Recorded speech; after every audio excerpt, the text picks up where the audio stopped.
The first thing that I always do when I'm trying to solve a problem is I kind of write lists. A list of like who, what, where, why, and how is always where we begin.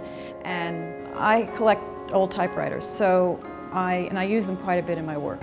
I love that they're sort of not the computer. I love they're beautiful as objects.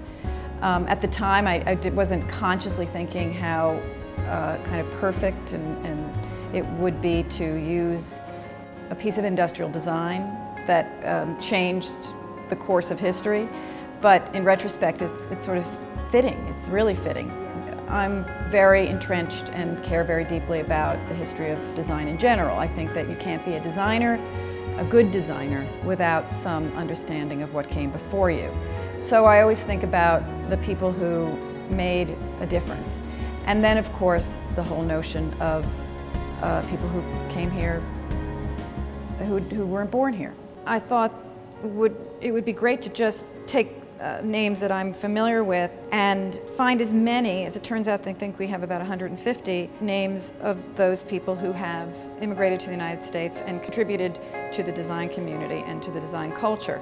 So then it was just a question of typing out all the names and just figuring out ways in which we could make it aesthetic. There's a beauty to the function of this thing. The fact that it can make words in a very kind of tactile way and bound to the limitations of the machine. And I love the fact that a mistake can be made. That's why we kept some of the mistakes in the final piece. There's a lot of ways to think about any project and to think about what America means or American means or design means. And you can be very political about it, you can be cynical about it, you can be very positive or joyful about it. But in the end, it really comes down to kind of a personal, instinctive or intuitive reaction to those two words.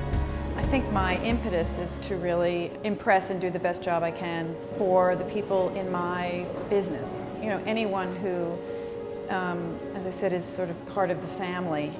I feel very obliged to them to do well by them.